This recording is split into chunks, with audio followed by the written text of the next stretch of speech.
24 जून 2025 की सुबह रायपुर के डीडी नगर इलाके में एक बच्चा खेलते खेलते एक सुनसान प्लॉट तक पहुंच गया। वहां उसे एक भारी भरकम लोहे का संदूक पड़ा दिखाई दिया। संदूक से अजीब सी बदबू आ रही थी, इतनी तेज कि वो बच्चा डरकर भाग गया और अपने परिवार को बताया। मोहल्ले वालों ने जब पास जाकर देखा तो उन्हें भी कुछ अनहोनी का एहसास हुआ। घबराए हुए लोगों ने तुरंत पुलिस को सूचना दी। डीडी नगर थाना प्रभारी जयप्रकाश भारद्वाज अपनी टीम के साथ मौके पर पहुंचे। संदूक खोला गया तो उसके अंदर से निकला एक सूटकेस पूरी तरह सीमेंट से भरा हुआ।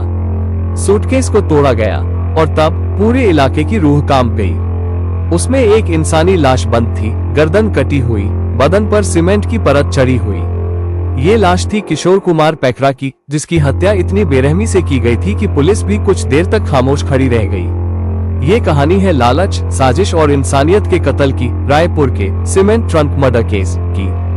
मृतक का नाम था किशोर कुमार पैकरा, उम्र 45 वर्ष, मूल निवासी ग्राम लाफा, पोस्ट बलौदा, थाना लाफा, जिला कोरबा, छत्तीसगढ़। वो शारीरिक रूप से विकलांग था और रायपुर में किराए पर रहकर काम करता था। कुछ समय पहले उसने अपनी पुश्तैनी जमीन 50 लाख रुपए में बेची थी। इस डील में एक महिला बिचौलिया बनी, नाम था शिवानी शर्मा। लेकिन किशोर को पूरे पैसे नहीं मिले, उसे सिर्फ 30 लाख रुपए मिले थे।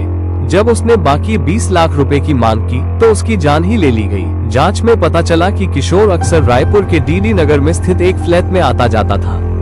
यह वही फ्लैट था जिसे अंकित कुमार उपाध्याय और उसकी पत्नी शिवानी शर्मा ने किराए पर लिया था। अंकित पेशे से वकील है और शिवानी पूर्व पुलिस एसआई की बहू। जब किशोर ने बार बार पैसे मांगे तो दंपति ने मिलकर उसका खात्मा करने का प्लान बनाया।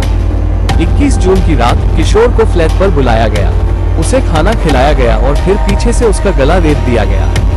शव को वहीं फर्श पर छोड़ दिया गया। 2 दिन तक शव फ्लैट में ही पड़ा रहा, बदबू आने लगी। खून साफ किया गया और परफ्यूम छिड़का गया।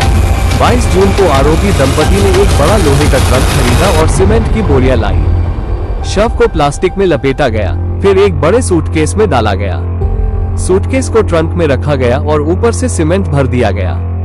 23 जून की सुबह अंकित और शिवानी ने अपने 2 दोस्तों सूर्यकांत साहू और विनय यदु की मदद से ट्रंक को गाड़ी में रखा और इंद्रप्रस्थ कॉलोनी के एक सुनसान मैदान में फेंक दिया। पुलिस को सबसे पहला सुराग मिला ट्रंक का ब्रांड हब्बू भाई। ये ट्रंक रायपुर की एक लोकल हार्डवेयर दुकान से खरीदा गया था। दुकानदार से रसीद मिली और सीसीटीवी फुटेज भी मिल गया जिसमें आरोपी ट्रंक खरीदते दिखे।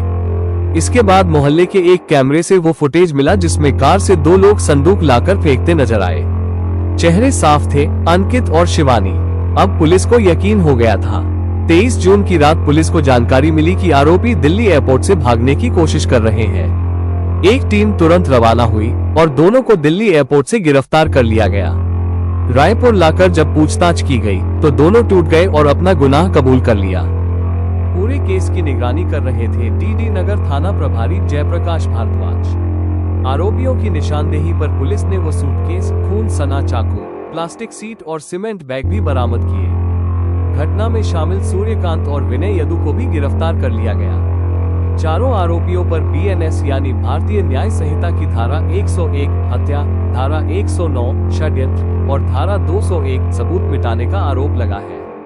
ये सिर्फ एक हत्या नहीं थी, यह विश्वासघात था।